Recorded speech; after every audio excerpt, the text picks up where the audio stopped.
Okay, we are live. Hi, this is William Ramsey. Welcome to William Ramsey Investigates.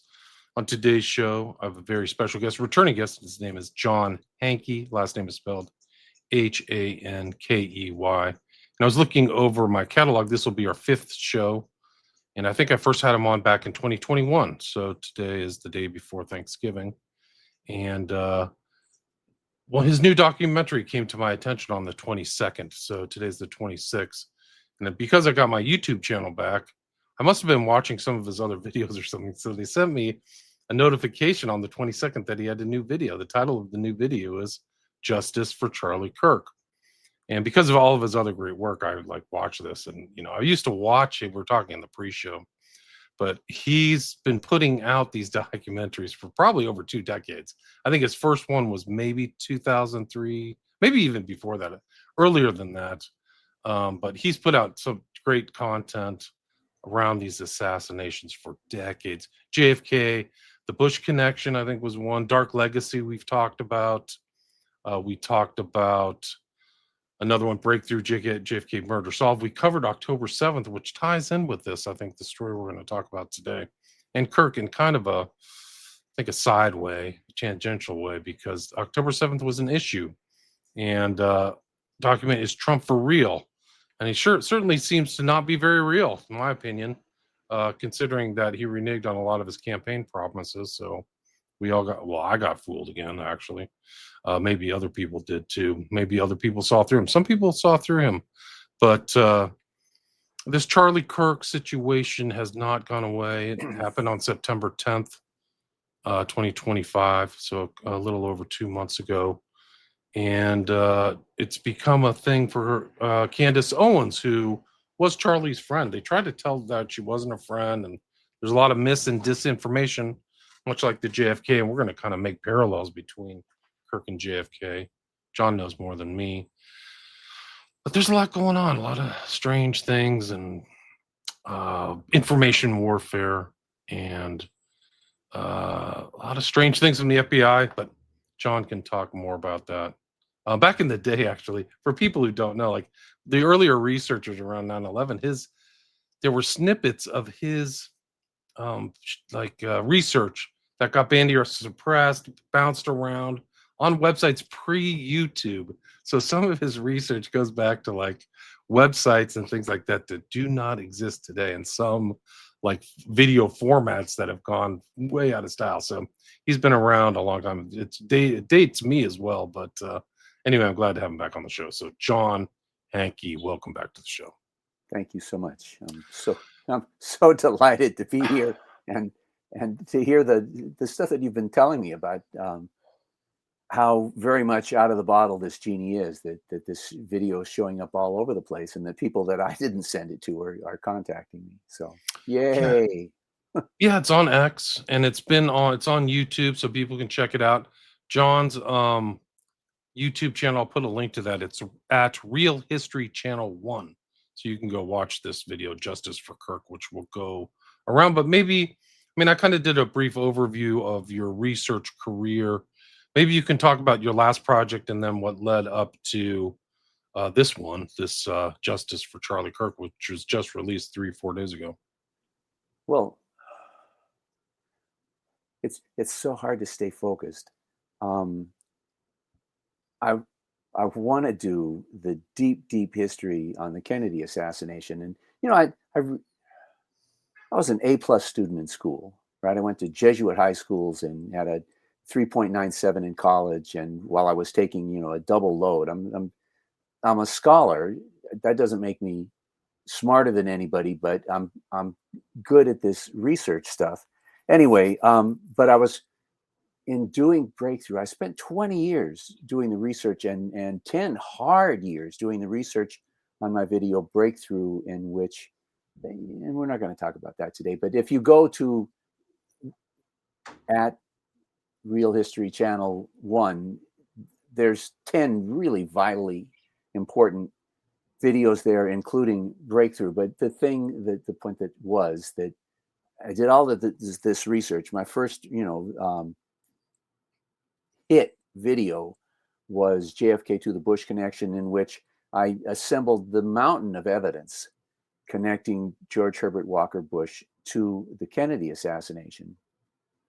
But, he was a low-level player, and I wanted to go deeper on that. And in fact, I talked to Jim Mars. You either recognize that name or you don't, but he very much encouraged me to pursue the Harriman connections. And I come to find out Averell Harriman he received the largest inheritance in American history when he received his inheritance. And people don't hear about him very much. And I was not familiar. I knew he was a big name, and he was, he held vitally important positions. He seems to have been a Nazi. He funded the World Bank. I'm sorry, the Union Bank of New York City that was seized as a Nazi asset by J. Edgar Hoover in 1942. Well, it turns out that Harriman is a slave to the Rothschilds, that he was a minor partner in the Rothschild banking empire, which included the Bank of England. I think it was 1837 when the Rothschilds took over the Bank of England. And I'm doing all this other research. There's a book called Capitalism and Slavery that I really highly recommend. It was written by the Prime Minister of Trinidad and Tobago, who was also just a brilliant scholar. I can't vouch for him as a politician or as a human being, but he wowed the people at Oxford, and he wrote this book. And in it, he demonstrates that the London bankers were the main beneficiaries of the American Revolution. And then when you look closely, oh my goodness, the Washington Library a few years ago, it might have been a dozen years old, look at that, discovered that Washington owned shares in the Bank of England. So, and if you look at the way that Washington treated his troops, and before and especially after the war, it's very, very clear that Washington was not sympathetic with the revolutionary ideals of the American Revolution and of democracy in general anyhow. So, but I was doing that research, and then one thing and another comes along to distract you. October 7th was, I stopped what I was doing. It was very clear to me and to, Vladimir Putin, and I think every intelligence agency on the planet, that October 7th was an inside job. And in this video, and you should watch it for that alone, Charlie Kirk got recruited by Netanyahu, 2 years or more than before October 7th. And I don't know how long before October 7th, but he went to Israel and he walked, he went around and he traveled, and he says 7 days after October 7th, he's being interviewed, and he says that when he was in Israel, he observed that if you were on the Gaza border, you couldn't walk 15 feet without encountering an 18-year-old kid with a machine gun. And he says the entire country is in the IDF.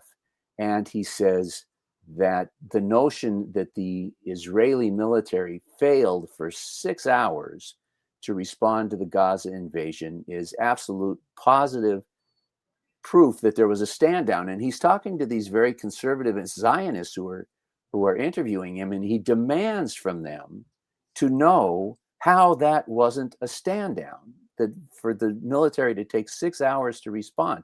I think CNN and the New York Times said it was 7 hours, but so 6 is a number that the Israeli military will admit to. And in the Israeli press, in Haaretz. This isn't like oh yeah, oh man, yeah. Well, so I made a video called October 7th Inside Job, and I very highly recommend it. You're liable to see a huge number of parallels there between that and Charlie Kirk. Anyhow, so I was back to working on this deep history stuff that I won't go into because I could do it for 3 hours. And it's what I'm starting on tomorrow. I'm taking it back up starting tomorrow. But I was working on that when Charlie Kirk got shot.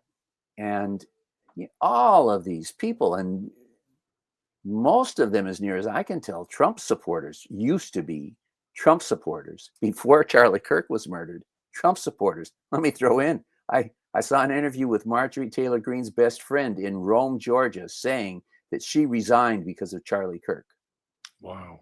Yeah. That's Well, and I huge. just talked to somebody else who told me that everybody at Turning Point, at the higher echelons of Turning Point, and in the highest echelons of the Trump administration, understand that Israel killed Charlie Kirk, and they understand that, and either they are complicit or they're afraid, and I'm not sure if I care which.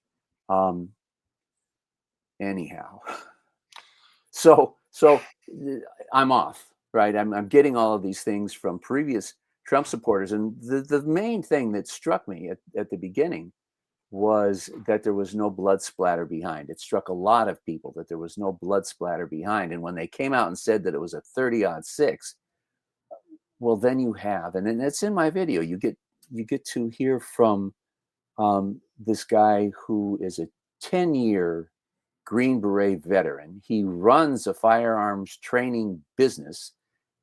He was a battlefield medic. And so when he talks about the effect of high-powered rounds on a human neck, he's talking from, there's the guy. He's talking from very, very, very direct and painful, and too much of it, experience. And his words, and they're in the video, are impossible, that there's not the slightest chance. And he's a really, really responsible and professional guy. And he goes and he gets his favorite maximum efficiency marksman friend, and they go out and they walk off the distance that they said Tyler Robinson was from Charlie Kirk, and they shoot a 30-06 round through 1/4 inch steel, through 3/8 inch steel, and through 1/2 inch steel, and then they blow the crap out of a steer leg bone, whatever that's called, and which is probably 100 times more strong than a human neck. This guy knows from experience that human neck bones are some of the most fragile bones in the body because they have to be flexible. Anyhow, so the first huge thing that came to everybody's attention. Right. No, and the background is all white too, right? So Oh, you yeah. should see at least one drop. Just Maybe something. one. Yeah, the Well, guy that I watched, his name is Seth Boykin, who is also kind of a firearms expert. They're all saying the same thing. That sure. no way a Well, 30-06, and no way that's an exit wound either, too, or an entrance wound. It resembles more of an exit wound. Yeah. Well, we'll move on. Okay. As with the Kennedy assassination, there's James Files, and I forget the guy. I can picture his face, and there's all sorts of false witnesses, all sorts of false witnesses, and there's also all sorts of people, dishonest, Zionist paid disinformers, and then there's just ordinary people, because none of us are geniuses, at least in my experience. I shock myself with my own stupidity on a very, very regular basis. We all make mistakes.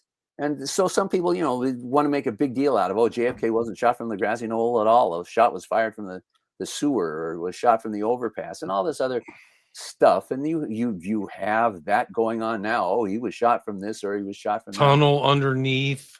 The well, guy's I'm talking holding about a Charlie gun in his Kirk hand. right now. I haven't Yeah, heard I am any too. tunnels.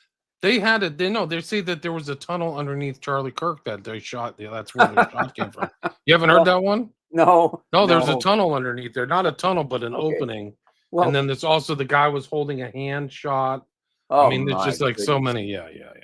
And well, the thing is, and I might as well say it briefly now, but the Mossad are magicians, right? There is no evidence. Oswald, right, got shot in the basement of the Dallas police station. And a reporter observed that he didn't see a drop of blood on the ground. He bled to death, and there's not a drop of blood on the ground. How is that remotely possible? You can today, if you Google it, you can probably find pictures of him on the stretcher, and you won't find a picture. I haven't been able to find a picture showing a drop of blood. I believe that Ruby and Oswald worked together before the assassination, and that's very, very well documented. It's in the Warren Commission documents. Anyhow, I believe that Ruby fired blanks. They put Oswald in the back of the ambulance, and then they shot him. But you have that sort of trickery going on. That's the Mossad, is the assassination and trickery is the Mossad in every way, shape, and form. And they, on 9/11, you can probably get people to get into a fist fight over whether there was a plane that hit the Pentagon or not, right? And in any case, what happened to the passengers? There's all this evidence that the planes that they say hit the World Trade Center were not the planes that did hit the World Trade Center. I think there's all sorts of witnesses who saw the planes and said, no, they described the markings on the plane that were not American Airlines or any other commercial airlines. But what happened to the passengers? Nobody has a clue as to if that story were true, and I have no reason to doubt it. But that's Mossad MO, right? Modus operandi. So this is what we should expect, but we need to not get diverted by the stuff that was put there in order to divert us. And so this has been my approach since I got smart, maybe 20 years ago, which is you have to ignore everything that you can't prove rock solid and see what you can do with what you can prove rock solid. So there's no blood splatter behind Charlie Kirk, and Candace Owens sees that, and then probably somebody pointed it out to her and said, look, there's a camera. You can see that there's a high-def camera behind Charlie Kirk, and she looks at the video, and she said there's a guy taking it down right after the assassination. There's some guy taking that camera down. And she says, I know that guy because she worked for Turning Point for years and years and years. She was one of the leaders. The notion that she wasn't Charlie's closest friend, anybody who says that is on the others. They're one of the bad guys. They're working for the bad guys, whether they know it or not. Anyhow, she knew the guy, and she called him up and she said, you have to let me have the video. And the guy said, I can't do that. And she said, well, you have to let me see it. And she really, really, really sweated him to make him let her see it. And she saw it, and she said, there's no blood. And this put a lot of pressure on the idiots at Turning Point and Colvette. It ain't Stephen. Something I want to say Stephen Colbert. Something Colvette, who may be the leader of the organization now. In any case, he was. This guy Andrew. There Colvette. you go, Andrew Colvette. He was a mucky muck at Turning Point, and he posted this thing saying that he talked to the doctor who received Charlie's dead body, and that the doctor told him that there was no accident, that Charlie's bones were like steel, and that it was a miracle. He used the word miracle twice in his, I think it was an X post. And, today people don't believe the Blessed Virgin appeared. If you tell them they're much more, the Catholic Church is more skeptical of reports of the Blessed Virgin appearing to anyone. And they don't believe in miracles generally. That's not a good resort. If your explanation of the assassination of a leading critic of Israel is that it was a miracle, the chances are about 1 billion times greater that you are a Zionist stooge than they are that there was a miracle that stopped the bullet from exiting. But so Candace, boom, really provided this powerful evidence that Charlie was shot. That there was no blood splatter, and that the story of a high-powered rifle hitting him in the neck was false. And it forced TPUSA to come out and embarrass themselves with this stupidity. And that story goes on. There's a lot of lies around there, TPUSA. I just found out recently. Do you know that Paul Vallely was on the advisory council for TPUSA? Do you know who Paul Vallely is? I do not. He wrote a book, a psychological warfare book called From PSYOP to Mind War, with none other than Michael Aquino, who was a member who literally started the Church of Set. He's like a offshoot of Anton LaVey, like literally hangs out with Satanists. And there he is in TPUSA at a high level. Like I can go to the old thing. It's just off the charts. This guy is an operator. He's like Ed Lansdale or something like that. Like crazy stuff. You know Lansdale well. Yes, very, very much too much. There are so many lies. Like it's hard to even believe Candace Owens, but like she's saying the whole place is corrupt. so many of these people at the top of TPUSA are outright lying. They're lying. Well, Yeah. Netanyahu comes out and says, "Oh, me and Charlie were the bestest of friends," and everybody who knew Charlie, Tucker Carlson and Megyn Kelly and Candace Owens, all come out and say, "Oh, no, no, no, no, no, no, hell no! You guys were threatening him. He was afraid you were going to kill him." And Candace and Colvette comes out and says, "Oh yes, Charlie and Netanyahu were the best of friends." This guy on the screen, Colvette, says this, and Candace produces a screenshot from her phone of a conversation between Charlie Kirk and Colvette and Candace and a number of other people, in which Charlie says, "I am done. I am removing myself from the pro-Israel movement." So she exposes them as lying about that. Your audience is very likely familiar with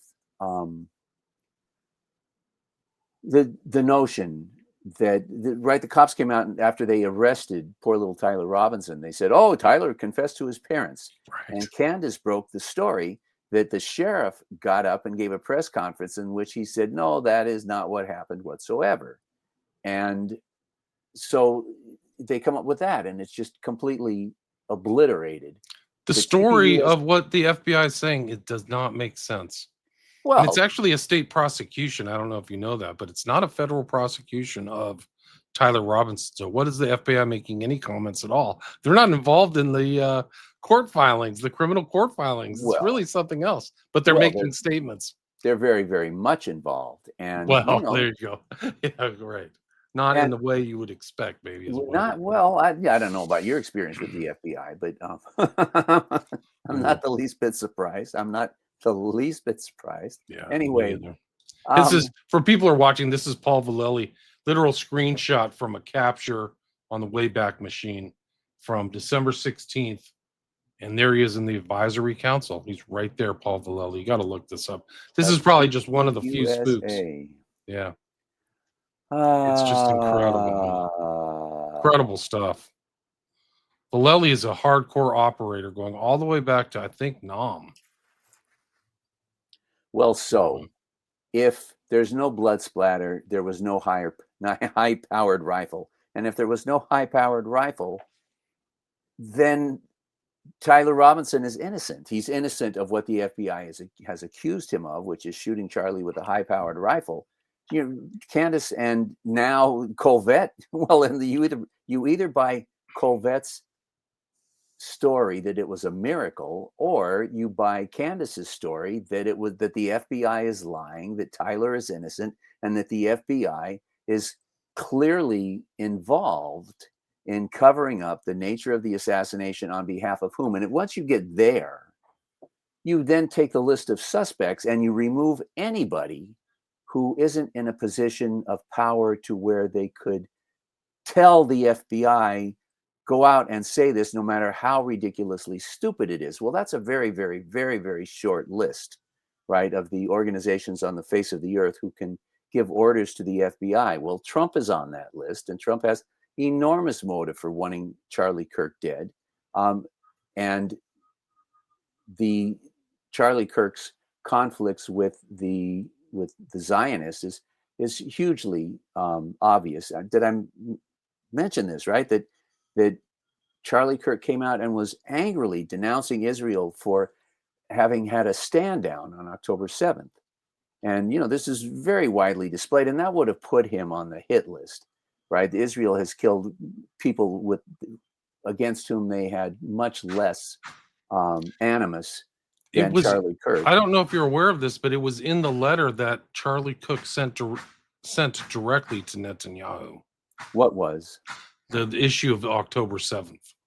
Oh, no, no kidding. That letter is in there. I'll send you the letter, yeah. He specifically mentioned. He's also quizzing other known Zionists about October 7th on known podcasts, and I can send you that too. He's grilling people leading up to September 10th.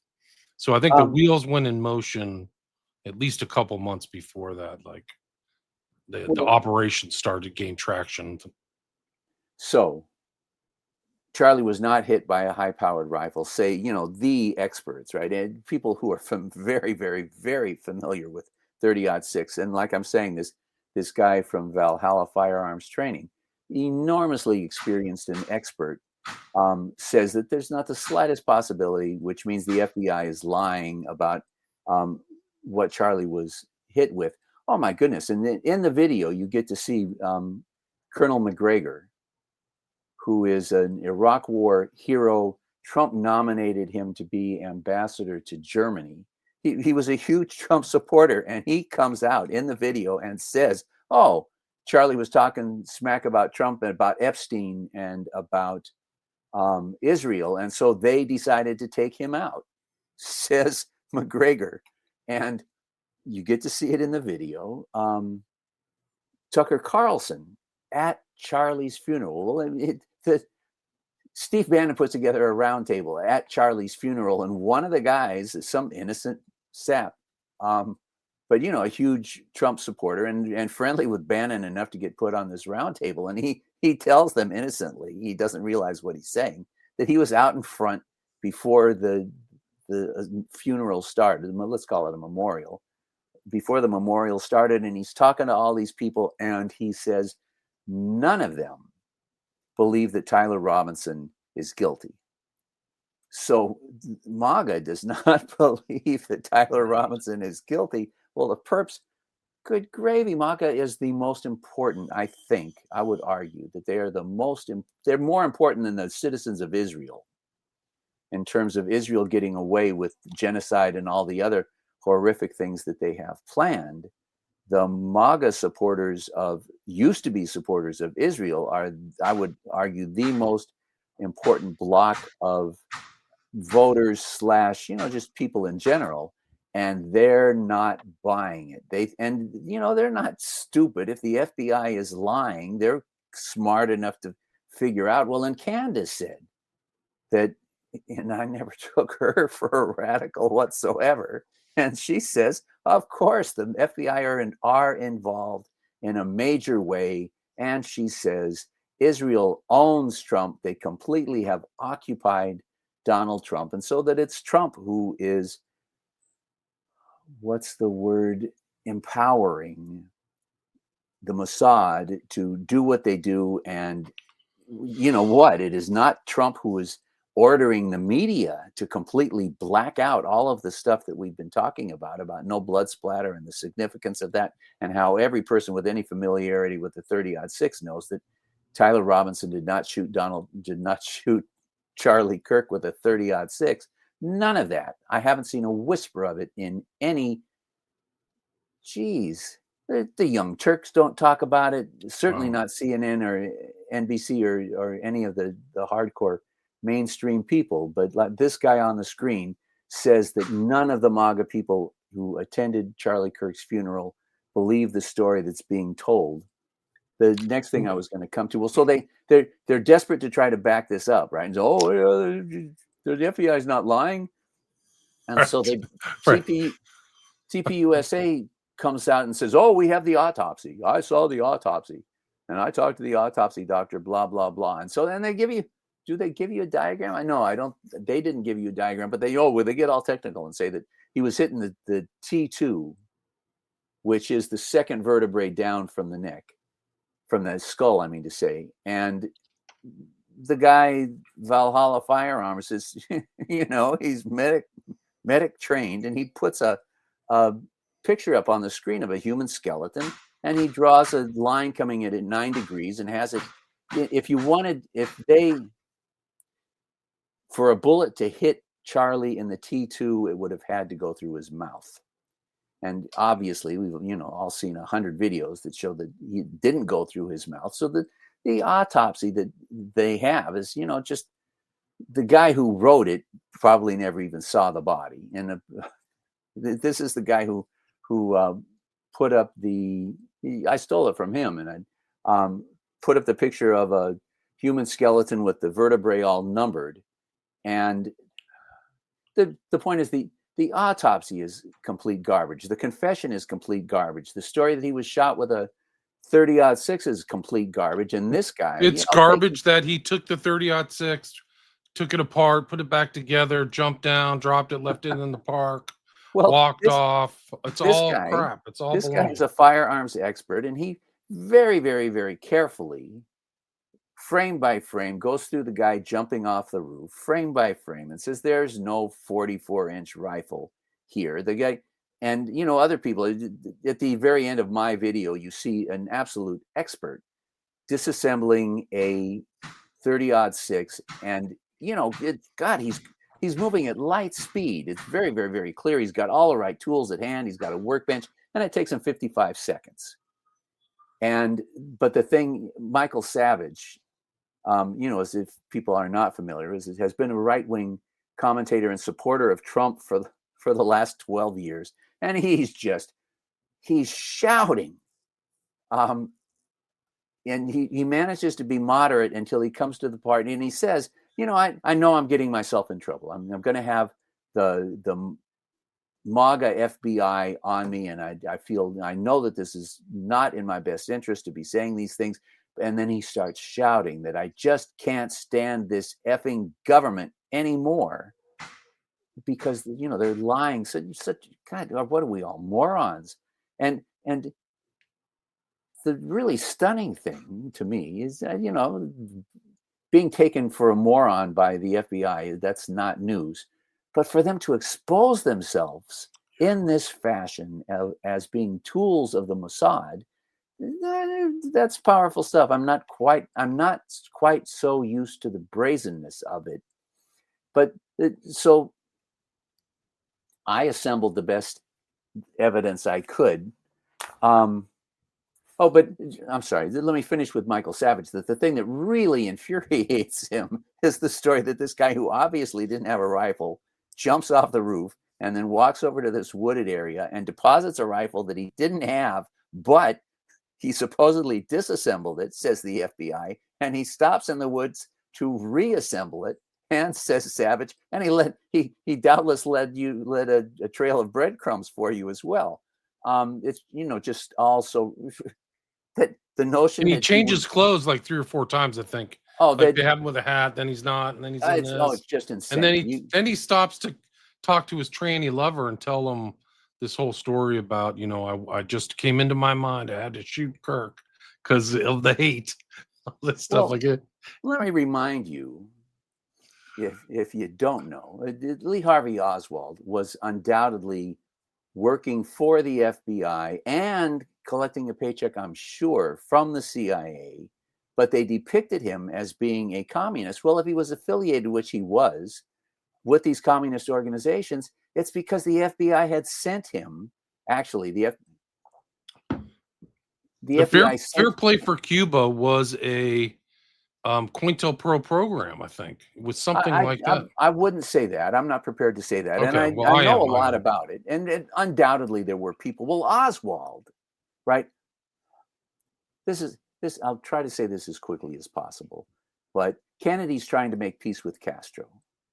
And while Kennedy is trying to make peace with Castro, Robert Kennedy's Operation 40 people are attacking Russian ships in the Havana harbor in order to sabotage John Kennedy's attempts to make peace with Castro. The guy's name is Atwood, who was the ambassador that John Kennedy sent, and he wrote a book. And so, you get all this detail in there. And Kennedy calls in Hoover and says, you get those Operation 40 guys, get them. Find their weapons, seize their ships, seize their weapons, seize their training areas. And Hoover says, yeah, okay, fine. And Hoover already has a file on Oswald 4 inches thick from when he went to Russia. And he knows that the CIA was exploiting Oswald, and it's in the Warren Commission documents. Oswald is the FBI agent who talked to Oswald on his return from Russia is talking to him and says to Oswald, hey, you want to work for us? And Oswald says, sure. That's it. That's in the Warren Commission documents. Hoover goes to Oswald. This is, you have to surmise this, and says, go to New Orleans, tell Banning, isn't that his name? Bannister? Bannister, tell Guy Bannister that I sent you to infiltrate Fair Play for Cuba. And while you're there pretending to infiltrate Fair Play for Cuba, I want you finding out where Bannister's training camps are. Oswald locates the training camp at Lake Pontchartrain, and the FBI raids it a couple of days later, and the CIA figures out that it was Oswald who ratted them out, and they then begin to set him up for the Kennedy assassination. My point is that what you heard from the mainstream media about Oswald was about 10 billion light years away from the truth. The truth, right? And Bannister's working directly and reported to Hoover in Chicago too. So Bannister is not some kind of ex-rube or something like that. He literally, Chicago mob, like that was what he was overlooking. So Hoover can call him up and say, exactly. I'm sending you this guy Oswald. He's going to infiltrate Fair Play for Cuba. Give him a place to stay. You know, find him a chair and a desk and a place, and which is what you see, right? I mean, that's the thing that Garrison immediately uncovered, was that Oswald had a desk and a chair in Bannister's office, and Bannister thought that he was investigating Fair Play for Cuba, and in fact, he was investigating Bannister on behalf of Hoover. But like I'm saying, the point is Tyler Robinson. That's the point, is Tyler Robinson. You don't know anything about Tyler Robinson. You know, there's all these pictures of Oswald standing in his backyard holding the murder weapon. Those have been completely, there's no debate left. This face in several of the pictures is absolutely dot for dot the same face, which means they were all photoshopped, right? They are all faked. That can't possibly have happened with legitimate photographs. My point is that what you know about Tyler Robinson is nothing. You don't know anything about. And people didn't know anything, the real Oswald, until recent. It all slowly kind of came out. This is from Tim Fattig, a guy I recommend people follow on X, but he just posted this a couple days ago, and it's Hoover's memo from November 24th, 1963, composed later, but he's like, adequate protection, key of the memo. The thing I'm concerned about is Katzenbach is having something issued so we can convince the public that Oswald is the real assassin. Like, he really comes out and says it in this memo that came out. It's in the archives. Katzenbach said it. Yeah. It's in a Katzenbach memo. It's been a huge embarrassment to Katzenbach. And Katzenbach, when he found out, Katzenbach says, Robert Kennedy told me to write that. He got interviewed by Talbot. Wow. And, you know, we're getting off of Charlie Kirk, and that's okay. But not really, because the FBI is taking a very important role in this. Well, Kash Patel is in there. So this is the parallels are, for me, very stark, and that they're shaping the narrative. And it's a parallel between Kirk and JFK, is the narratives being shaped by people who may not be telling the truth. Everybody in Dealey Plaza worked for Robert Kennedy. Operation 40 was a Robert Kennedy supervised operation. And Katzenbach says that he wrote the memo calling for them to establish a commission to find Oswald guilty. And that when he found out, he didn't know when he wrote it. Kennedy asked him to write it. He thought Kennedy was, devastated by the murder of his brother. And so he was very anxious to bend over backwards to help Robert Kennedy in any way that he could. So he wrote this memo that is a scandal and well known all over the place. But what you just put up only corroborates that. And I don't mean to, that's important. It corroborates that fact, but and that Hoover was aware of it.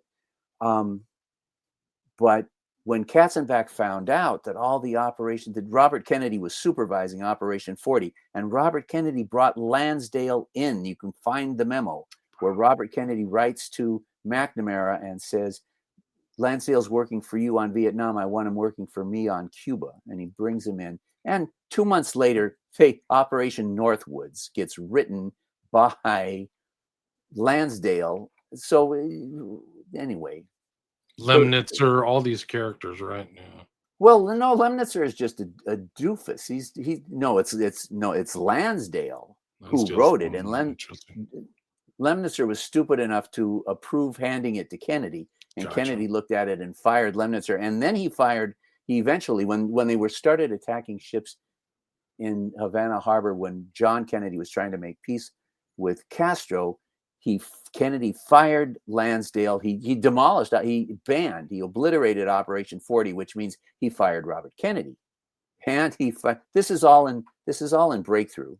By the way, you go to my channel, there's a video called Breakthrough, and it goes into all of this detail. But my point is that we don't know anything about Tyler Robinson. I think it was this guy who said that Tyler Robinson seemed to be a really, really sweet guy, and that he suspected that he was trying to help,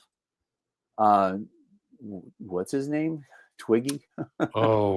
His boyfriend, or well, but it isn't his boyfriend. That it's a guy that he knew and sympathized with, and what's more likely is that his boyfriend wasn't his boyfriend whatsoever, but was somebody who was sent to help the Mossad recruit Tyler Robinson and get him into the places that he needed to be in order to appear to be guilty.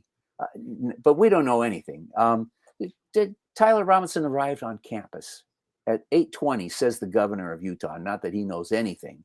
There are two different pictures where Robinson is dressed once in a maroon shirt and shorts and once in the black outfit, walking towards the campus. There are no photographs of him walking away, although the governor says he was on campus at 8:20 and he managed. Where did he go for 4 hours? Well, he went off campus and then returned twice. Nobody's even asking any questions about that. And we don't know anything about him, and whether he did any of the stuff that he is seen on camera doing under the effects of mind control. Who the hell knows? I don't. Are we covering all the bases? Didn't he go to Dairy Queen too, or something like that? Yeah, there's a picture of him at Dairy Queen that might be authentic. I just blew a guy's head off, like the most important political assassination since I can't even remember. I'm just gonna go get some DQ and make sure I get pictured on their security thing. Well, and the guy has, he supposedly, the records indicate the guy's brilliant, man. He's high on the bell curve. Who? Like, so Tyler Robinson. Yeah. Scholarship 4.0. He was in the top 1% of people taking the ACT, college. Yeah, which is only, those are people who are trying to get into Harvard, Stanford, and Yale who are taking that test. Right? If you're going to community college, you don't have to take that test. If you're trying to go to Cal State LA, I don't think you probably have to take that test. But so he's in the top 1% of the highest level high school graduates who are coming out, the most ambitious. So yeah, very, very smart guy. But so shall we? Terrible assassin, like super smart, but every clumsy mistake, get filmed, change clothes, lose your gun. Well, I don't recommend that you believe anything. Yeah, I have zero confidence that is him in any of these photographs. There's no reason to think so. Given that we know we were lied to about Kirk being shot with a 30-06, given that we were lied to about the confession, we've been lied to about the autopsy, we've been lied to about the 30-06 that was found in the woods that was clearly planted. We've been lied to about everything. How can we possibly be stupid enough to have any confidence in anything that we have been told, or any photographs that we have been shown? I thought that the photographs of Tyler Robinson on the stairs looked like Tyler Robinson. I really think that they look like Tyler Robinson, but that doesn't mean that it's Tyler Robinson. You know, how hard is it to go out and find somebody? Look, we need you to do this for us. And, you find some guy, you pay him a bunch of money, and say, we want you to take this backpack and walk up those stairs. Thank you. Have a nice day. He looks almost like a cutout of your standard post-college graduate guy with a hat, still skinny, that age, very average dimensions, maybe 5'11", whatever. How much time do we have? Another 45 minutes. Oh, geez, we're in good shape. Yeah. Well, the other thing about him is that there's like some kind of weird personality change. Like, what the hell is going on? Why is nobody knew that he was gay? Like, he has this secret gay thing. Who said? I don't believe he was gay. Do not. Well, isn't he might have been gay? Yeah. There was a scene, I don't know if you saw this. I don't watch TV at all, or TV news, but during his arraignment, he was just standing there like very calm. But somebody noticed that on when the TV showed him at his arraignment, he nodded And some people think that so the video evidence, and there's a lack of shadows when he's rocking on the roof, and it's a sign of like Zapruder film tampering of evidence. It's Intel, the marking of Intel stuff, where they're literally manipulating video evidence and putting it out Yes, in the you public. Yeah, can't believe any of it. yeah, you can't. You know, if the reason that I believe that the roof video is probably authentic is because he's not carrying a gun, right? If it showed him running with a 30-06 in his hand, why would you fake it and not put a gun in his hand? I mean, I could do that, and they didn't bother. Just doesn't make sense. Well, I had a conversation this morning with somebody about the stupidity of arrogance. And Mossad knows that they own all of the media. None of this, there has been a whiff of none of this in anything remotely resembling a mainstream media outlet, right? The Young Turks, I don't know. It's all the independent guys are covering it. All the independent kind of media people or podcasters or things like that.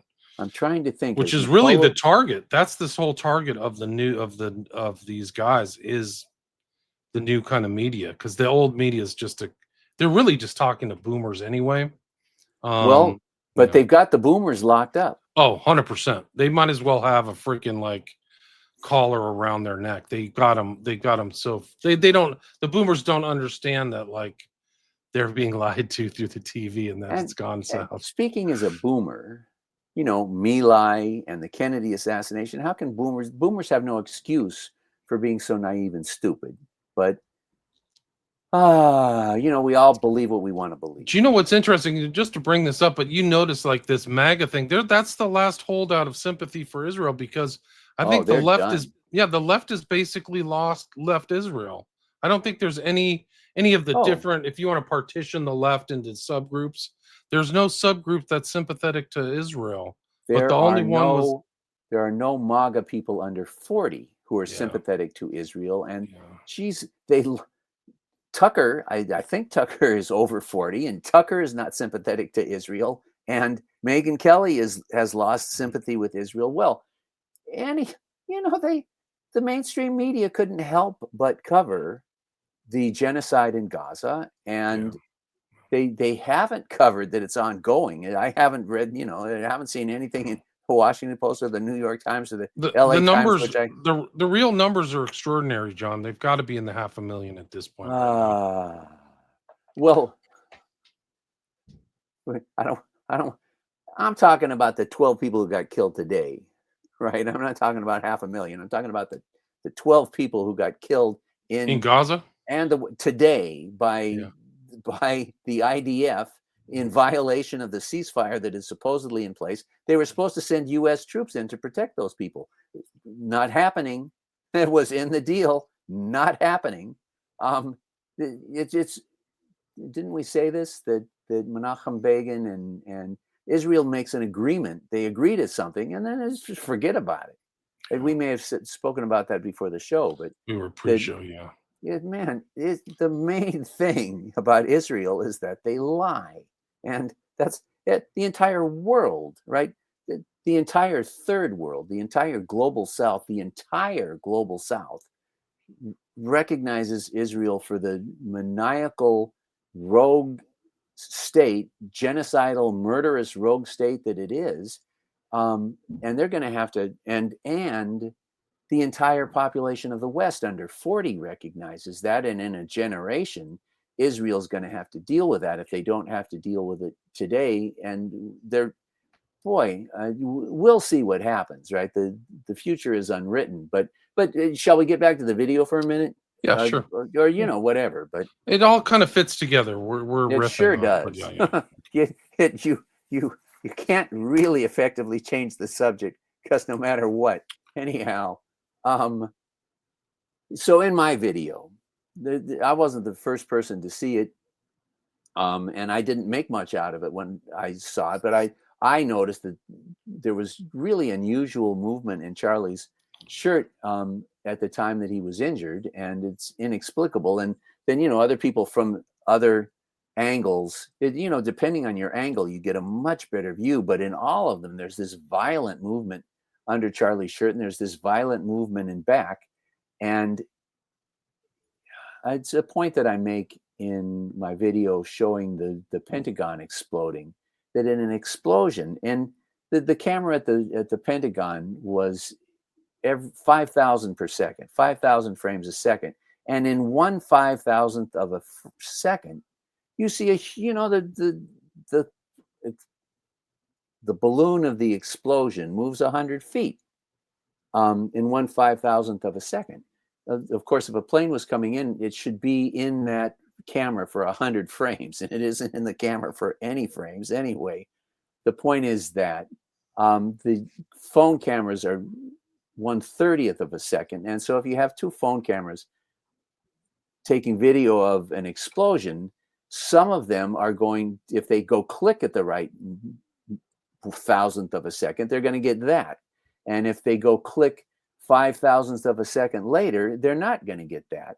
But so you have all of this stuff, and everybody's wondering what the hell's going on, what the hell's going on. And there were people who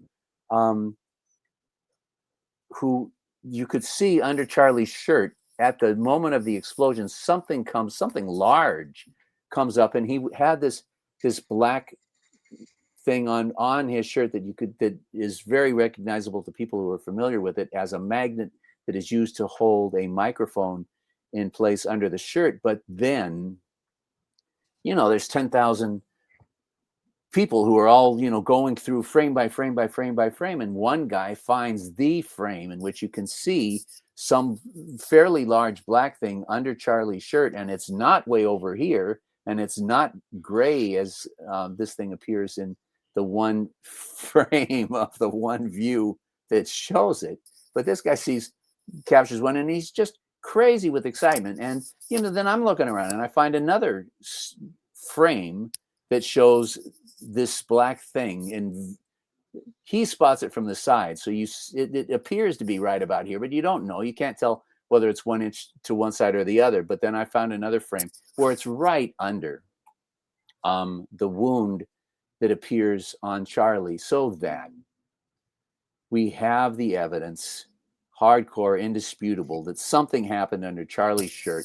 His shirt rode up and covered his neck, and the first frame that it comes down and you can see his neck again, he's got this big wound right where his jugular and carotid arteries are. Well, that's, to me, how come we didn't see a bullet hole appear in his neck before the shirt came up? And if it appeared in his shirt, why didn't we see it in the shirt? Right? We should see the bullet go through the shirt if he got hit by a bullet. So right. From the front, right? Yeah. Sorry. If it's from the front, you would see something come out the back. There would be a blood spray. Well, no, we're setting the blood spray aside, just trying to figure out how this hole got in his neck. Right. If there were a bullet being fired from the front, it seems to me that if the hole was there in the first frame where the shirt goes down to reveal it, you would have seen the bullet go through the shirt in order to make that hole. And you don't see that, which makes me very open to the notion that Charlie had some sort of a device under his shirt. Now, somebody pointed out to me, if you go to see a magician and he saws a woman in half, and when he's done doing it, she gets out and she's perfectly fine, you know that it was a trick, but you don't know how it was done. And if he tells you, well, then you do know. Well, we see that there was some trick that was performed. Charlie's not injured before the shirt rides up, and he is injured after the shirt rides up, and he dies. We know that it happened, and we don't know how it was done. I don't know how a magician saws a woman in two. I suppose I must have at one point or another in my life have seen an explanation of it. But, how did they pull the rabbit out of the hat? How do they make this person disappear from, right? And modern day magicians, there's some really, really fancy stuff going on. And how are they doing it all? I don't know. But you don't have, for our purposes, I don't think we have to know. We see that it was done. Right. And as far as I'm concerned, if you take that you have this mysterious trickery going on, which is a a la 9/11, no plane hit the Pentagon, but somehow the Pentagon exploded. You have that sort of trickery going on. Passenger planes, the planes that hit the World Trade Center weren't passenger planes. What happened to the people on them? There's some sort of massive trickery going on. We don't know how it was done, but we know that it was done. It's very, very clear that it was done. And that is the, it's the signature. I in the video, I call it the DNA. And I guess at this point, unless you have another suggestion, we can play the video. Let me ask you a question first. Sure. Riddle me this. He's clearly has a handheld mic. So he's picking it up and listening and answering. Right. Why does he have something under his shirt? Yeah, you're right. I don't know. I don't know either. Like, he doesn't. What is that thing? Oh, I know he's why. Clearly grabbing it. Why? He has it because the security people said, "Come on, we're going to fit you with this other mic," and you can't see it. He's wearing a transparent earpiece, right? That's what they say. That's what I've heard. I've heard he was wearing a chain, and when that's something that implodes on his body, that chain snaps and flies off. I've seen pictures of that. I try to not get distracted. I don't find the chain. It may have been involved. I mean, look, we don't know what happened under that shirt. We don't. We know something happened that made the shirt explode and rise up, and we know that when it was done, Charlie was mortally wounded. That's what we know. Yeah. How it was accomplished, whether it involved the chain, I don't know. But how did he get that? The other thing is, the reason he's wearing a microphone under his shirt is because his security team told him to, and they fitted it on him. You can see the video of it. I have, like, some people have. I've seen the video of one of his sidekicks, like, "Hey, take this and put it on." So it's in the sequence. He didn't have it on when he got out of the car. I think that's was handing his hats out and stuff like that. So somebody came up to him and said, "Put this on." And some people say that at the time of decision, the time of the catastrophic injury, the person who fitted him looked down and looked away as if he knew what was coming. Like, you can see that video. I've seen that online too. And so the really Robbie McCoy, or the kid too, like, immediately, like Candace showed this, he made a call within less than a second. Anyway, there's all kinds of problems. So let's play the video. Well, hang on. I believe I've seen shots where you can see more clearly. And the guy in the blue shirt, who it turns out is presenting himself and being interviewed and presenting himself as the head of the security detail. And you can see he's wearing an earpiece that I think is flesh colored, and you can't see it going into his ear. But you don't. My wife has headphones for swimming, and the sound goes through your skull. Right? They don't plug into the ear. The sound goes through the skull. Charlie is wearing something that is translucent over his ear. You can see it fly off in some videos. But so why is he wearing this? Well, this is my explanation. The security people told him, this is how we are going to communicate with you. You have this earpiece so that if we need to tell you duck, or we need to tell you move to your left, or we need to tell you something that we don't want to interrupt your speech, but we want you to hear us say this, you're going to wear this earpiece, which allows us to communicate with you. So they tell him that, and he puts it on, and God knows what else they put on him. He had something else on the other side of his shirt. And again, I'll say that it's, like the magician sawing the lady in two. You don't know how they do it, but you can see that they did it, and you can see that there were elements in place to allow them to do it. But so for me, the thing that is the most persuasive is the video that we're going to look at that shows just an insanely rehearsed. Go ahead and let it play through once. Okay. The guy in the plaid shirt with the glasses on the left side, he's going to hear the shot and he ducks, and then just play it through and we'll watch him. He knows exactly what to do. He leaps over the table. How does he know he's not landing on Charlie's head? Charlie's right there. It had to have been very, very carefully planned and choreographed. They had to have put Charlie in a place where this guy in the plaid shirt knows that he's not going to hit him. And so he just flies over. Now, if you watch this a billion times like I did, frame at a time, you see that there's this weird handoff going on right here. And this is the first thing somebody else discovered. You watch this guy, and he ostentatiously, back it up a little bit. Yeah, okay. Anyway, I go into. Where to? He's grabbing something out of the back of his pocket. You see him right? stuffing right here. If you just push it forward a few frames, you see him stuffing something into the back, and as he turns the corner, go ahead and let it roll until you see it. You can see that there is another couple of frames. Keep going, keep there, and then come back. It's right there. Something in the sticking left out. side, his left rear pocket. You can see something big sticking out. Well, when he came over the table, you got a really good view of his butt, and there was nothing. He had something. He had a tiny device as he's going over the table. You can see there's some tiny device on the back, but it's certainly not that thing that you see sticking out of his right there. That is not the thing that you see sticking out of his pants. So there's this very this weird no-look handoff that takes place. And I go into huge detail describing how black operatives, this is how they do it. You grab the guys, you ostentatiously grab the hand that doesn't count, the bicep, you bring it down to his hand, and then you bring your hands together, and you can put the thing that you're handing off right into his hand without looking. And that's what you see happening. There's all kinds of tells. This guy in the blue shirt, Charlie Shot, he grabs for his phone.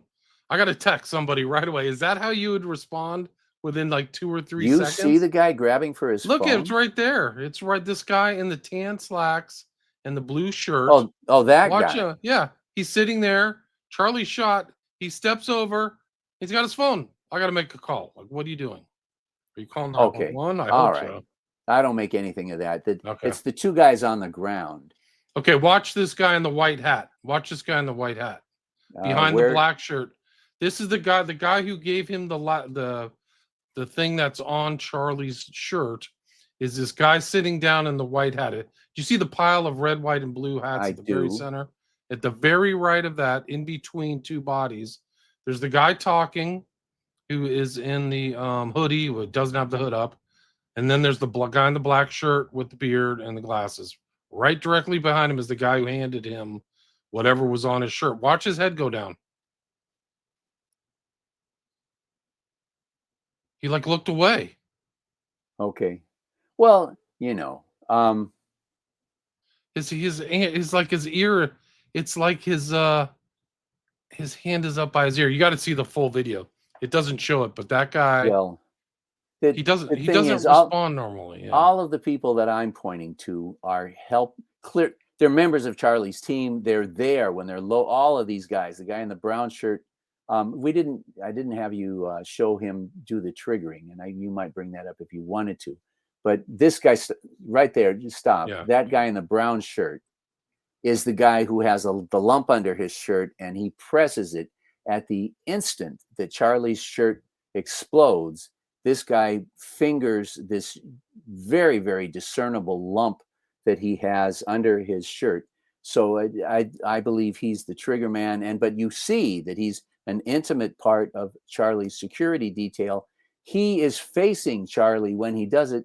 He's part of the security detail. All of the security are facing the 3,000 possible assailants in the crowd. There's no reason for him to be facing Charlie other than that he needs to see the signal when it's given by the guy in the black shirt. I assume the people in your audience will probably be familiar with the guy in the black shirt standing to Charlie's right gives the steal sign, right? He reaches up and touches the top of his shoulder, which means put your finger on the trigger. And then when his hand gets down and he touches both of his hands together, you hear the shot. And at that instant, within that 10th of a second, you hear the shot and you see the guy in the brown shirt pushing whatever it is that is under his shirt. And when I first saw that, I thought, well, who's this random guy touching his shirt? You can't make it too much out of that. And here you see that he is an intimate member of the security detail, and he gets down on his knees. And I think I want to say right here, and you don't get a especially good view of it, but in the video you do, the Valhalla firearms training guy, like I said, was a battlefield medic, and he's just furious because in a close-up of these two guys who are kneeling down over Charlie, at one time and another, they bring their hands where you get to see them very clearly, and neither of them has a drop of blood on their hands. And the Green Beret says, he's had plenty of experience trying to stop the bleeding from wounds identical to Charlie's, and you would have blood all over you, right? The carotid artery, the blood's going to be coming out with great force. And if you put your hand on it, well, you only increase the spurt that takes place. These guys don't have a drop of blood. So they put Charlie on the ground and they let him bleed to death. And you saw the rate. I didn't put it in the video because, you have to draw the line somewhere. But I saw a surgeon describing that he says, it's my job. He thought it was 0.5 liter per second. Wow, that's well, a at lot. that rate, Charlie's heart would have stopped in about 12 seconds. Right, the loss of blood would have been so great that it would have induced cardiac arrest, and it doesn't really matter whether his heart stopped or not. If it didn't stop, if it continued for 60 seconds, in 60 seconds he would have been bled dry. Right, he would have been mortally deficient in the amount of blood he had in him, and these guys are not doing the job that there's our. Oh, okay, good. Hang on. This is the guy you're saying is making the baseball signals, right? Yes. Oh, yeah, absolutely. The third base sign. Now watch the guy in the right-hand circle too. This is the guy in the hat that I was telling you about. Watch him as we lead up to the shot. Watch. The guy, he's right in the middle. Yeah. He looks down. He looks away. You see him look away? I do. Go ahead. And then Charlie gets the thing goes off. That's Yeah. He's not looking at Charlie for some reason. That might be a coincidence, but it might not. But there's all kinds of weird. These guys my point is they all acted sus. Like even the McCoy kid, and then they lied about it. Like the father lied. Like the Candace showed that the McCoy pastor father said like my son was right there. He got blood on him. He was directing traffic. That's not true. He freaking just ran off. They all lied their asses off. Yeah, they lied their asses off. But, I find it as a human being, the notion that this guy in the hat would look down because he doesn't want to see Charlie get it. I feel that. Well, and then he gets up and scrambles off. Well, God knows what his job was.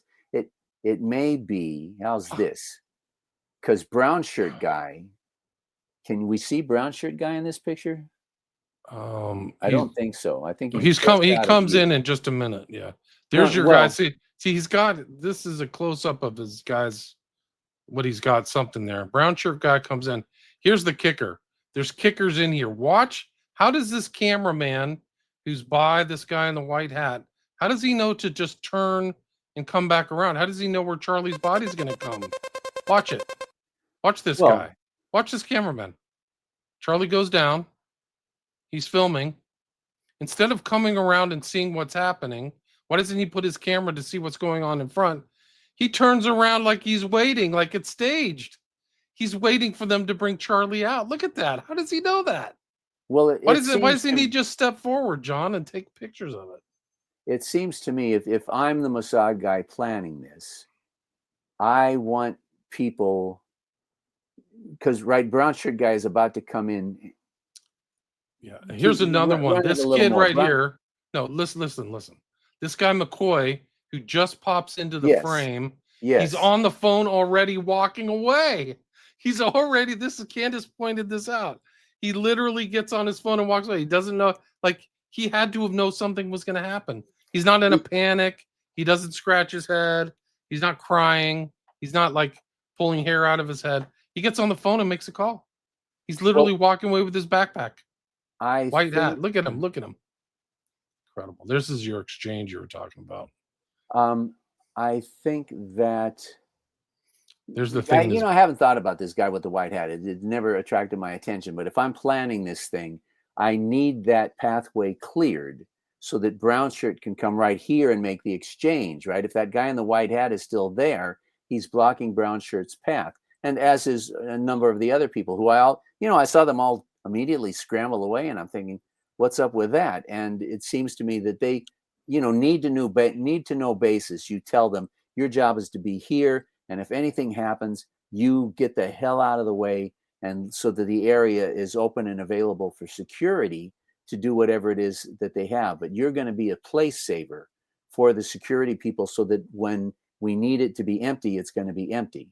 You see what I'm saying? And, you know, that's so speculative. I don't know that it's even worth talking about. But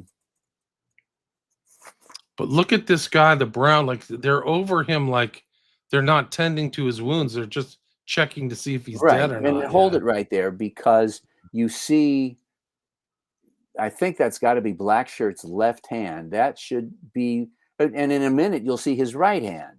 But you get these very clear views of both of their hands, and none of them have a drop of blood on them. They are not trying to stop the bleeding. They are allowing Charlie to do what, you know, the plan, which is to have him bleed to death. Right. Yeah. They're facilitating the end. Yes. Okay. Like nobody, why doesn't one of them pull off their shirt? Like in an emergency, you see something bleeding. Oh. I'm going to grab up my scarf or get something, stuff something in there. They're not doing that. No. There's no like why don't they grab a flag off the top of the table? Why don't they have a medical kit present? Their security. Well, they're security. They're supposed to be prepared. Anyhow, it doesn't make sense. In the middle of that circle, you see a guy with, well, they're all wearing glasses, aren't they? So that you can't identify them very clearly. But the guy in the middle has a blue shirt on, and I make a big deal out of him in the video, and I suggest that he was the supervisor. And then it turns out that a couple of days ago, he did a 1 to 3 hour interview with the Australian, whatever it is, and in which he talks about all these various things. But I wanted to talk about him for a minute. And I think it's illuminating. You're up to something. Well, I am. Watch this guy. So the guy on the far left, the weird cameraman, the guy's looking down where Charlie gets shot. I have a picture of the guy putting the thing onto Charlie. Watch this. Of that person putting Charlie's death. This is it. Yeah. Whatever it is that went off on his thing. That guy in the right hat on the right side. This is the moment where he's putting. And look at all the cameras there that never made the public. So this guy's holding a camera, I think. There's a camera above his head. There's different camera angles we never got to see. Oh, there's 3, right? And I show you stills of them. There were that camera that you see. There were 3 cameras just like that. One of them is mounted up behind Charlie, and one of them was practically right in front. I think there's one pointed right at his face, right to the right of the guy in black on the far right on the screen. You mean to the left? No, I mean to the guy in black. The big beefy guy on the right. Right. There's a camera, high def camera.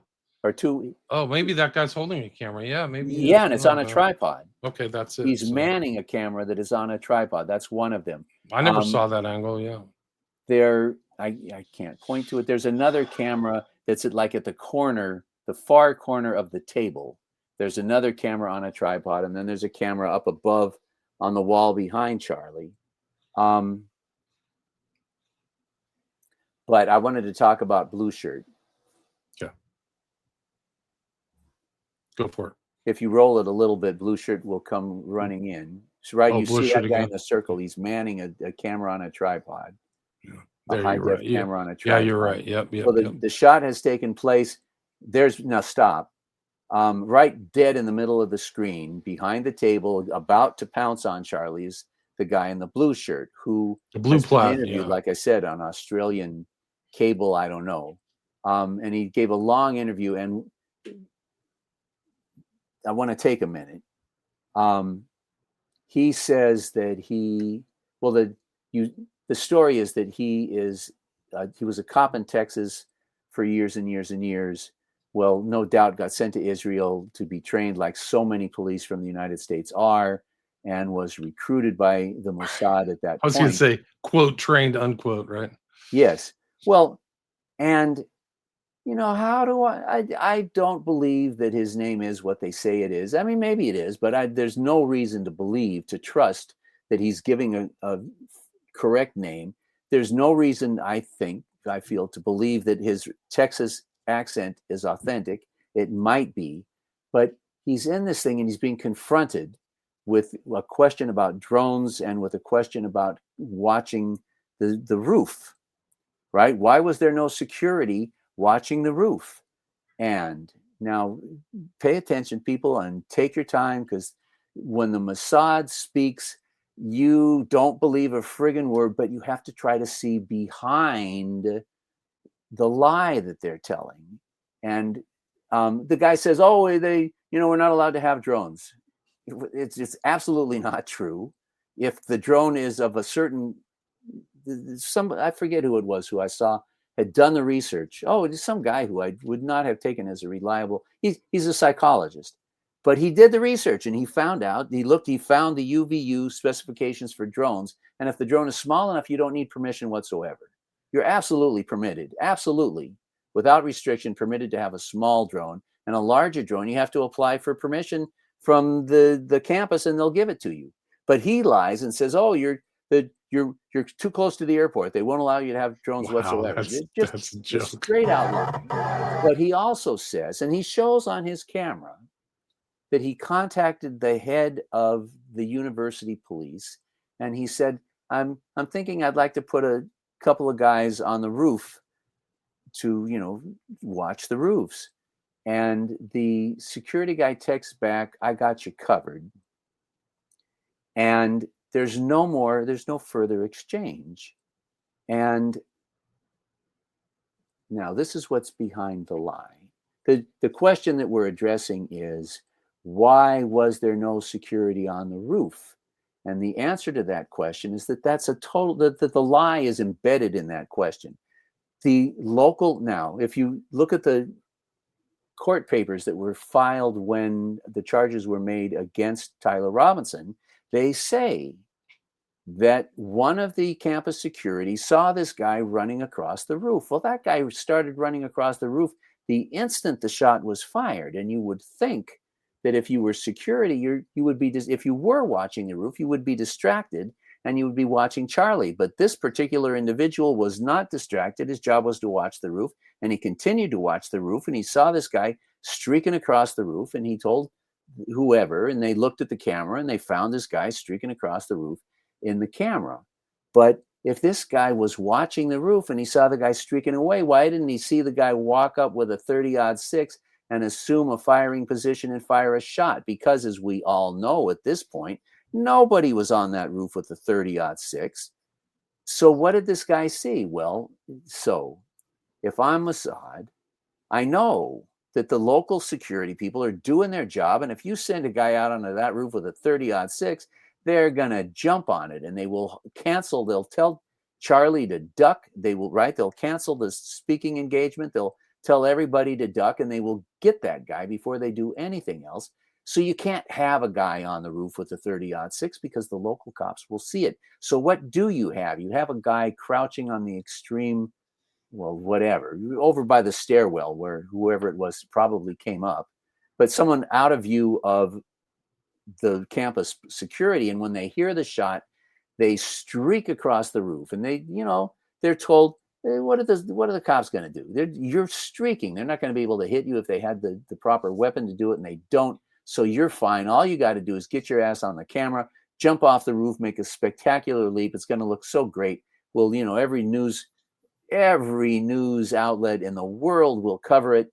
And it wasn't Tyler Robinson. If it had been Tyler Robinson, they'd have killed him, and they wouldn't be facing all the problems that they're currently facing with news stories coming out, sheriff coming out and saying, "No, he didn't confess." And apparently Tyler Robinson has some pretty good defense people, as near as I can tell, and they don't have a shred of evidence to connect this guy to the crime. There's no way they're going to get a conviction, which means, what that says to me is that, like with Oswald was supposed to get killed in the theater.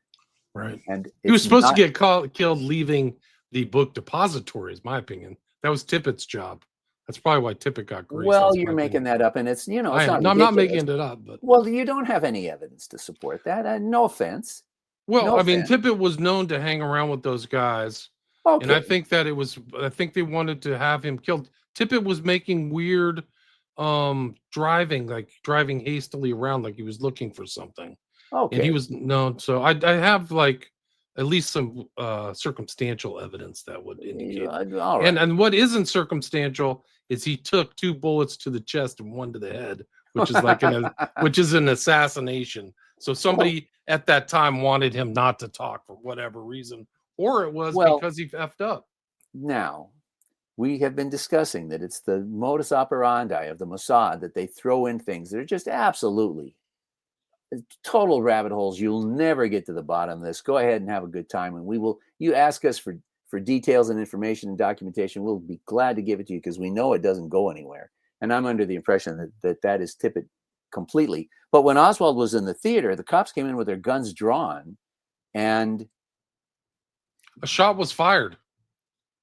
I'm not sure that's Texas. I believe that the story is that Oswald pulled out his gun and pulled the trigger, and it didn't fire. Okay, I have to go. And that they then socked him and took him.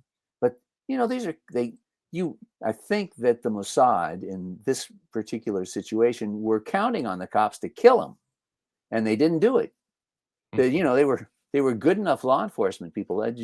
Jim Garrison was very, very impressed with the performance of the Dallas police that day, that we won't go into. But, and so there's a parallel with JFK. It seems to me that the UTU campus police, UVU campus police, did a pretty good job. They were watching the roof, which is why there's no video of a guy with a rifle, because the campus police were watching the roof and nobody with a rifle was going to be able to walk out there. And we don't have any video of a guy shooting and getting up and running away, because it didn't happen, because it couldn't happen, because the campus police were watching the roof.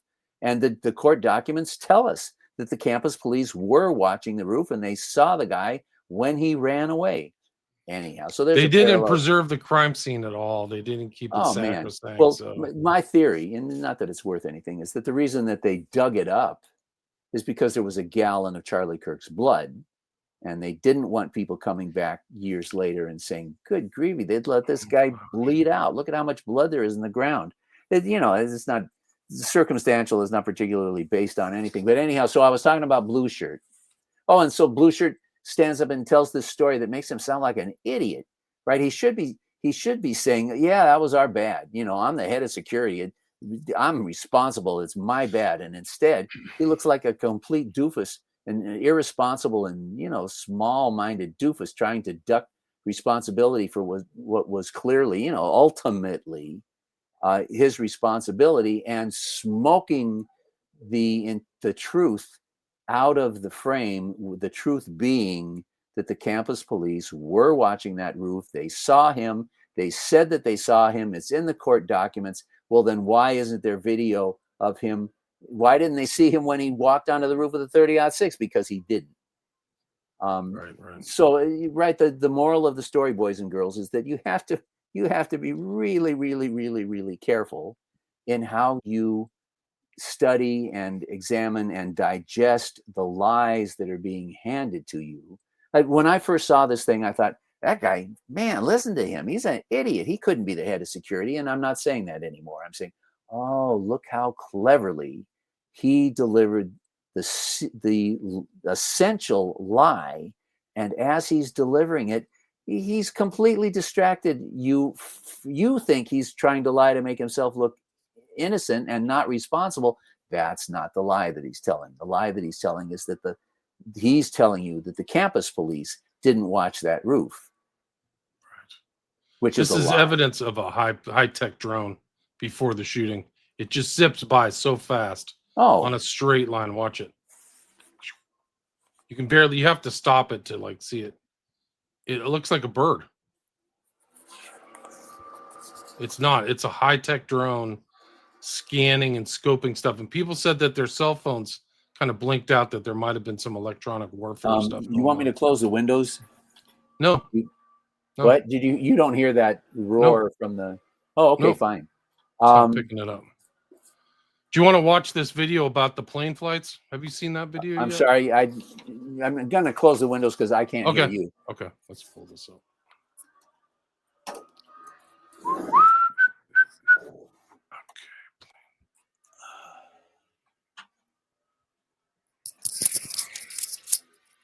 And this The planes.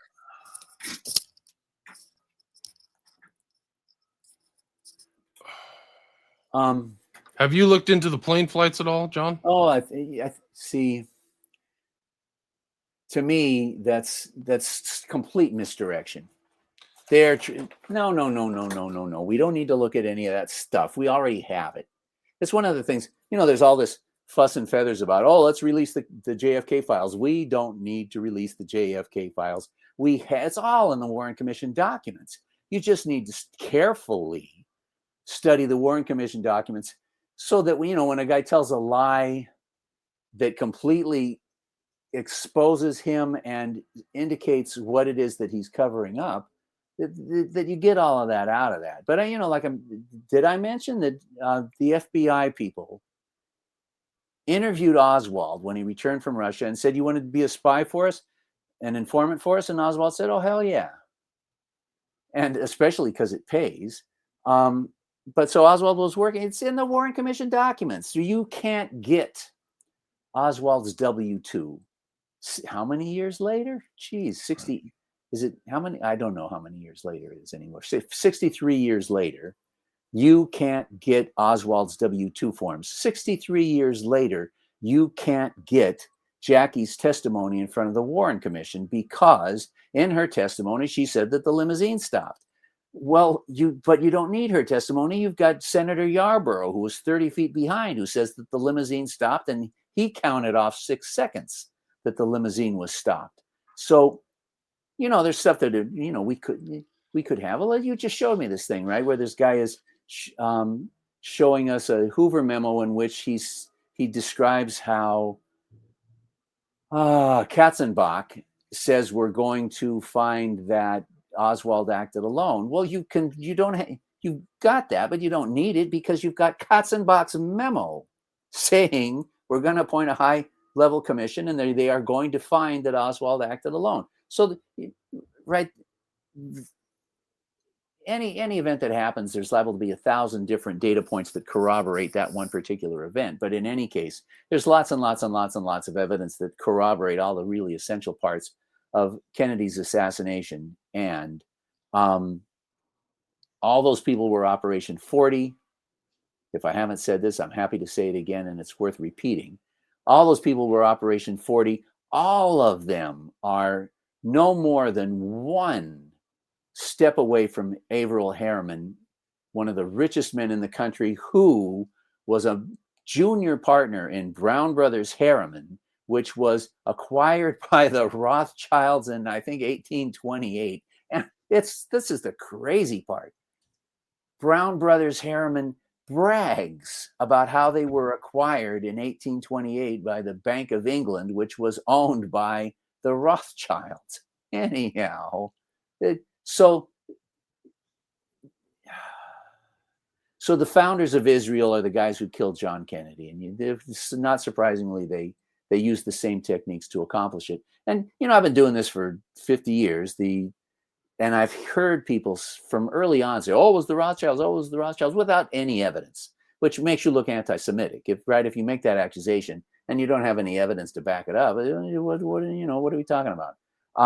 And I'm not anti-Semitic. Many of my best friends are Jewish. I love Jewish culture, especially I love secular Jewish culture. I'm a huge fan of, and as was my family. I'm from East LA, and East LA was just such a wonderful, beautiful melting pot of German, French, Jewish, and Latino people, and Japanese, a huge Japanese population, and everybody. My mother's junior high graduation picture, one girl is white and the other girl is Chinese and the other girl is clearly dark Latino, and my mama, and everybody was good friends, and nobody saw cultural cultural differences were enrichment for them and nothing else. But the facts are, when you go to the Brown Brothers Harriman website, they brag that they were acquired by the Bank of England, which, if you go to Wikipedia, you find out was acquired by the Rothschilds a few years before. There it is. Wow. John, Well, we're at the 90-minute mark, so it's time to wrap it up. Is there anything you'd like to add or anything? Yes, I want to do the deep dive, and I can do that in a few seconds. Okay. But here's a question for you. How long has there been, that's what I'm wrestling with at the moment, is how long has there been a deep state, which is to say, how long have there been quadrillionaire bankers, right? People with thousands of trillions of dollars at their disposal, manipulating governments. And good gravy, the Rothschilds were blatant. They celebrated it from 1829 until 1917. They celebrated their domination of European politics. And somebody said to me that what's going on, well, I mentioned the stupidity of arrogance, right? People who are arrogant do really stupid things because they're, and the, you know, I don't like that this sounds like a conspiracy, and I don't consider it a conspiracy. I think that you can document the fact that there are a number of important Zionist leaders, Netanyahu's father among them, who think that Jewish people are supposed to rule the world from Jerusalem. And it's my observation that the Rothschilds, at the peak of their power, decided that they wanted to rule the world from Jerusalem, and they thought that it was God's will that they should rule the world from Jerusalem. And so they started in 1829. They went to the Sultan of Turkey and offered to buy Palestine. And the Sultan of Turkey said, my subjects are my children. I don't sell my children. Forget about it. And you can then demonstrate, that's what I am working on, is that the steps that they took, the Rothschilds took between, we can call them the Zionist bankers. That's a better name. I think it's a less inflammatory name. The Zionist bankers, from 1829 until 1948, or whatever year Israel was approved the theft of Palestine and the gift of it to the Rothschilds. The Balfour Declaration is addressed to Baron Rothschild. This stuff is, right? It's not even in dispute. You don't have to dig very far. But it occurs to me, I hesitate to drop this bomb, but I've been watching a lot of stuff lately, all of it focused on this particular issue. Why? And how can these current crop of Israeli leaders be so stupid, right? They are mobilizing the entire planet against them. How can they be that stupid? Well, the stupidity of arrogance, but I think that they think that it's God's will. And because it's God's will, they can do no wrong. If they do the wrong thing, God will fix it. And in any case, they're guided by God's hand to do what they need to do in order to bring them to a position where they can rule the world from Jerusalem. I think that's what's going on. And, who cares? What difference does it make? I'm open to that, right? Let's look at how they killed Charlie Kirk. Let's look at the kids that they slaughtered in Gaza today. Let's look at their declared plans today that they're going to start taking over the West Bank the way they have taken over Gaza. It doesn't matter why. They're insane. Let's leave it at that. That's a good answer. They're insane. But it strikes me. So people are talking about how what's going on in Gaza is representative of the same attitudes that the Crusaders had. You guys just this is not your land. You just happen to be on this land that you don't belong to and that doesn't belong to you, and that we're going to move in and throw you off of it. And that was the attitude of the Crusaders. And then it occurs to me to ask, well, wait a minute. I taught history for 30 years, and this is a question I've been asking for 30 years. Who paid for it? Right? The Crusades was an enormously expensive operation. Somebody had to bankroll it. Well, somebody who bankrolled it had to be a banker who did it. So there you have bankers bankrolling the same sort of activity in 1200 that we see being carried out today in Palestine. Yeah, amen. And people can watch this Justice for Charlie Kirk at your YouTube channel, right? So I'll put a link to your YouTube channel. Where can people, and all your other videos are there? Yeah. All my other videos, which have, watch October 7th Inside Job, because that will give you a whole lot of documented detail that I was just talking about that. You want to see that? Oh, the Rothschilds tried to acquire Palestine in 1829. It's right there. It's documented. Then where can people reach out to you if they want to contact you or My follow up with you? through you, if it's okay with you, but in the video it gives my email address. Okay. Good. But I'll tell you xjhankey@gmail. Right. But if you don't have a pen handy, if you watch the video in the credits, the first credit that has my name also has my Gmail address, and that's the case in almost all of my videos. That in the credits, the first credit page that has my name, I also include my Gmail address.